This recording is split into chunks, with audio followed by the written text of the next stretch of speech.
ছোট থেকে মায়ের মুখে শুনেছি বাপের বাড়ি নাকি মেয়েদের নিজের বাড়ি নয়। বিয়ে হয়ে যখন শ্বশুর বাড়ি এলাম, প্রায়ই শ্বশুর মশাই বলতেন, আমার বাড়িতে এসব সহ্য করব না, এসব চলবে না। সেদিনই বুঝে গিয়েছিলাম ওই বাড়িটা আমার শাশুড়ি মায়েরই নয়।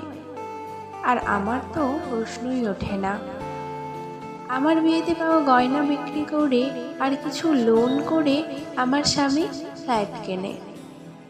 আমি মনের মতো করে সাজালাম, ভাবলাম আমার বাড়ি। বুধবার করে দুপুরবেলা খালপাড়ের কাজের মেয়েদের নিয়ে শুরু করলাম সেলাই ক্লাস। একদিন আমার স্বামী জানতে পেরে স্পষ্ট ভাষায় বলে দিলেন, আমার বাড়িতে বস্তি ঢোকানো চলবে না। সেদিন আবার বুঝেছিলাম এই চার দেওয়াল আর ছাদটাও আমার বাড়ি নয়।